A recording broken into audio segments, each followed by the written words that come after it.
Welcome back to the channel, scholars.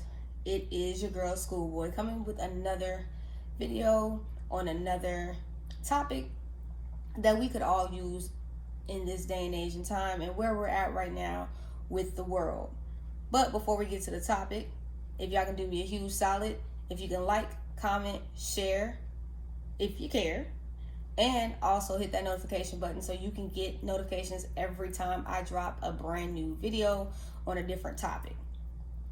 Really quick, we are going to talk about dating and how dating affects the soul ties that we create with people, and how those creations can affect our ability to be able to have a healthy relationship with someone. So, the reason why I'm doing this topic is a lot of people say they're unable to date in a pandemic. One, I call BS. You can't. It's called being creative, ladies and gentlemen. It's called actually stepping back and getting to know someone. Oftentimes in the world, we tend to rush things. I'm not even gonna lie to you. I've been a person in my past that has rushed quickly through dating and just getting to know somebody, quickly. I'm just like all up in armor with her, and before you know it, I got drawers, socks, and everything else over at the house, and she trying to figure out what's going on, and she's enamored with me, and then about 60 days into it, and it just falls apart because it's just we are stuck in the infatuation stage, and we have allowed our soul ties sexually to convolute the real feelings and our real connection, if we actually really have a solid connection and if we actually really get along. And the reason why I wanted to bring this up is because Valentine's Day is coming up, and usually I'm a Jehovah's Witness to this holiday. I ain't even gonna lie to you. I think Valentine's Day is one of those pagan holidays that somebody came up with to get you out here to buy BS, and for you to tell whatever person that you are, fool out line with at the moment that you care about them. I feel as though when you love someone, you show them every single day that you care. There should not be one day in a year that you go all out and you do this for that person. There should be 365 days of the year that person should always feel that you love them unconditionally. They are number one in your life, and that one day does not define that. Now, don't get me wrong. People get engaged on this day. People do all kind of, outlandish stuff. People buy cars. People buy cell phones. People buy TVs. I mean, people do all kind of stuff on Valentine's Day. It's all material. If you take away the gifts aspects of it, and you just focus on the word love, and that it's an action word. Love is an action word. It shows in everything that you do for that person. And love is give and take. It is transactional. People don't want to believe that relationships are transactional. When you sit down and you talk to somebody and you getting to know them, you are seeing what you guys can give to each other that is going to allow you to water each other's grass so that it can grow, and so that you can bloom, and so that you guys can have all of these great things and build a partnership, a relationship. I think a lot of times we get clouded in our vision because we look at people's outside. This is why I don't believe in love at first sight. Because when you look at a person, you look at them physically. You do have to be attracted to a person. I call BS that you can just be with somebody that's not attractive to you and you be with. Now, some people say, I'm attracted to their mind, and that's great. But still, on the eyes and sensory, as much as their mind, you still need to be attracted to them physically. Okay? Because I have had homegirls that date really, really nice guys, excellent guys, weren't attracted to them physically. In the end, the dude want to get his dang on feelings hurt because they are not really their type. And I'm not saying this is not to shame anybody or anything, because I do believe that there is a person for every single body on this earth, whether you gay, straight, bisexual, trans. I don't give a damn what you are. There is someone for everybody. You just have to find the mate that's actually for you, that God put on this earth for you. Because everybody ain't for everybody, and everybody don't like everybody, and everybody's not going to get along with everybody, and everybody's not going to have the same energies that are going to mesh well. So you have to be cognizant when you're out here dating, and when you're out here doing different things with different people, that you don't want to create a soul tie with that person, because this is the whole thing with the soul ties. When you go there, you create a soul tie not only with that person, but everybody else that they done been with, and they have with everybody that you have been with. It's an energy exchange. You don't want to exchange energy with the wrong person that's really not on the level that you're expecting that energy to be. Now, with that being said, dating in the pandemic, be creative. Okay? Y'all are always ready to go to somebody's house and Netflix and chill and lay up. Well, how about you go to a park? Parks are open places. You can set up a nice picnic. You can talk. Communication. I think the biggest thing that's missing in our relationships nowadays in 2021, and this was going on in this has been all up into the 2000s. As technology has progressed, we have gotten lazy with speaking and communication. Everything is via text message. Everything is via social media. People handle things wrong. Things can be misinterpreted by social media. And the reason why I say things can be misinterpreted by social media is because your tone can be taken out of context. The words that you're saying can be taken out of context. And it might not even mean that. Communicating is not bad. We have failed ourselves to be able to communicate constructively. Parents have failed to communicate with their kids constructively.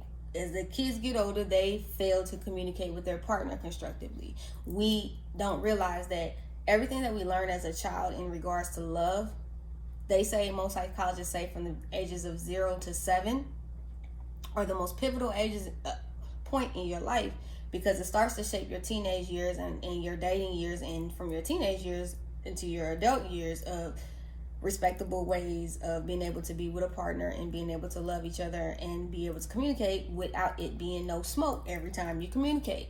You can do this. I told y'all plenty of videos. I have problem communicating. I do. Okay? She pushes me to communicate. I'm easily able to communicate via text. I can write you love poems, sonnets, I can do anything. But sometimes I struggle with the ability to find the words when we are speaking, which I have to understand that in order for me to want her to be my wife, I have to correct those things and become better than what I am now in order to have a constructive relationship, and for us to even get to a point of saying that we are in a relationship, because we ain't in a relationship. We are dating, but we are dating old school style. Meaning dates. One of the first things that she did was we met on a dating app. I'm not gonna lie, we met on a dating app, and the first thing that we did was the first FaceTime that we actually had with each other. And she just like straight up told me, she's like, "Look, I'm chilling at home, no makeup, chilling, hair tied up, and this is what you're gonna get, because I'm not gonna be walking around here beat face all the time." And I was like, damn. She was direct with it. Most women are, clamoring to try to beat themselves up to hide what is below them. But ladies, realize this, that you ain't going to sleep with a beat face and a full weave, okay? With a full lace front or whatever. You're not going, that's not realistic that you would wake up like that every single day. You're not going to be that every single day. And so when you set a precedence and a tone, and then all of a sudden, you wake up one morning and she's scaring the hell out of you like Frankenstein. That's not how you. That's the thing. Don't send the representative in. Send you in. You completely raw, completely who you are, no qualms. Because I'm gonna tell you this: the most respectable thing that you can do is show yourself about who you are from the beginning in the jump. There's never a question of whether the person is lying to you, are they telling you the truth, are they being honest, or is this a bunch of bullshit? Because you know that they are giving you themselves real off the rip. Date her. You ain't got to go to public to date somebody. You ain't got to go to the movies and all that. You can do a movie at your house. You know how many damn movies are streaming? You don't have to get sexual, because what it can be is that you can make a picnic in the house. Candles, dinner, cook for her. If you can't cook, shit, go order some shit. Put it down there and fake like you cook. No, don't fake. Tell the truth that you can't cook, but you order from her favorite restaurant. We don't realize the little things are how you get to know someone. Sit down and have a conversation. Hey, drink a glass of wine, get to know each other. Oh, okay, well, what do you like? It's like, da-da-da. Don't be in a rush to meet her kids. Don't be in a rush to meet his kids and family. Take your time, because as you progressively date someone A, B, C, D, E, F, G, and you continue to date, you can see whether this is something that you want to continue with, or this is something that you want to break off from. You can make that decision. But if you got kids, don't involve them until 6 months to a year. I tell people at least a year, because anything can happen between the first 6 months to a year of you trying to talk to somebody. It could fall apart. You could not wind up dating them, whatever. Do that so that your kids don't get attached. I found that hard with dating women, because that I would get attached to the kids. I might find that I like her children more than I actually like her, or that person might have ill intentions from the jump and they're looking for somebody to take care of them and their children. As you date somebody or talk to someone and have effective communication, not text messages, not emails, Instagrams, DMs. I'm talking about real full-on conversations with people. You will get to know them, and you will see whether in your point of growth and healing, if that person even meshes well with you. And you may say right now, hey, look, school, I ain't even ready to date. Cool. Don't. You ain't got to date. What I'm saying is, understand, sometimes things will come into us in our process of healing, and it'll come into just a form as a friend. And who the hell knows? You might end up dating that person later on. We just have to be open and understanding and not be afraid. Because here's the thing about love. Love is not perfect. It's not designed to be perfect. And there is no perfect person. You have to decide what it is that you're willing to deal with and what you ain't willing to deal with. What you're willing to bend on, what you're not willing to bend on. And actually make sure that that person's energy is right, that aligns with you, and you two have had to have those serious conversations. Do not jump into bed with somebody after 2 dates and then expect them to be, everything that you want them to be, because now you're taking the soul tie and you're letting that corrupt and take over what really in your mind should be an impression of that person. Because like I said, you're gonna get the representative with a lot of people within the first 30 days, okay? And the representative usually ain't all, and some people will hold their representative a good 6 months. Some people will hold their representative a good year. Then all of a sudden, a year and a half, boom, the real person comes out. And you should be able to tell when somebody is BSing you with their energy.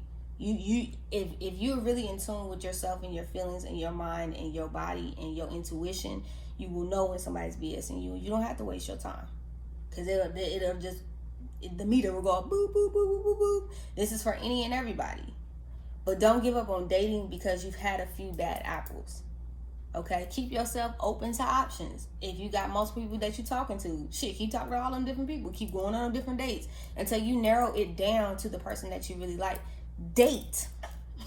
I repeat, date. We don't date anymore. The problem is everybody's ready to jump and move in because there's a whole bunch of homosexuals out here. People just want to go live on people and lay up, and they don't want to put in no work. They just want to find somebody that they can find in a vulnerable state that's willing to allow them to move in. And as soon as you allow them to move in, that's it. Don't allow yourself to fall victim to the BS. Also, ladies and gentlemen, be aware of what you want. If you don't feel comfortable on the first date, okay, cool. You want to do an open date? Okay, go to a park. Go to a track and walk around. Have conversation. If you want to pull up at something like drive-through daiquiri shop or somewhere, or get food pick up some dinner and then just sit at a park and have a conversation, do that. Put your damn mask on though. I ain't tell you, put your mask on, especially if you don't know where the person to be. Put your mask on. Or if they work a job that requires them to be in contact with the public, just make sure y'all taking precautions with that as well. And then as y'all progress, then you eventually get to a point in which you want to do something more. But just date, y'all. It ain't nothing wrong with dating. It ain't nothing wrong with dating. Because the more you conserve your energy with the soul ties, the less you can say you're being drained emotionally and mentally by something that really is not for you. And that you're letting a few little nothings in the ear or something somebody says to you make you feel like it's gonna be forever, and it's maybe like 15 minutes. And the reason why I say this is because I feel as though Valentine's Day is coming up, and I want to say that, ladies, gentlemen, it's a holiday. Don't ever let it get you down. There is somebody out there for you. And right now may not be your season. Because I guarantee you, I would rather y'all be single and not have to deal with the headache of dealing with somebody who is not ready and who's wasting your time, or having to deal with some bum, living off of you or using you to gain something, and then once you built him up and got him straight, he out the door. He or she is out the door. Always remember, you are first. Think with your mind, not with our extremities that we think with sometimes, but think with your mind and really, really get to know people. Really have conversation. Understand where their background, where they come from, what they think, how do they, religion, kids, what are other big ones that people just seem to gloss over and I don't understand, and then get married to people and then be ended up divorced. I don't get it. And if you are looking towards marriage or anything, be around successful relationships. Stop looking at damn celebrities as relationship goals, because half of them ain't living what they preaching to you. Okay, they out here in open marriages, fool la la, and cheating and everything else. If you're gonna create your own relationship goals, meaning you and that person sit down and say, okay, what are the goals? What are your goals? Okay, all right, what would be, hypothetically, what do you see your future being, or how you want it to be with our future if we was to go there and get married? Talk about these things, because at the end of the day, life is short, if y'all ain't noticed. And God's trying to teach us what's important, which is relationships, life, and love. And being grateful for what you have. And we need to start really soul searching within ourselves and making sure that we are okay and we're giving out love and positivity and light. And the reason why I wanted to really do this video is because I was always in that space of, and you grow every day. You're growing every day. You're constantly learning something about yourself. And I want to tell people this too also. You will never know your partner. I repeat, you will never know your partner. And the reason why I say that is because my grandmother, we always have conversations all the time. Y'all always tell me I have an old soul. My grandmother always told me, she said, no matter who you married to, you'll never know them. She said, you can never fully know a person because they change every day. You learn something new about who you're married to or your partner every single day. They are never going to be the same person you woke up to yesterday. You're going to learn something new.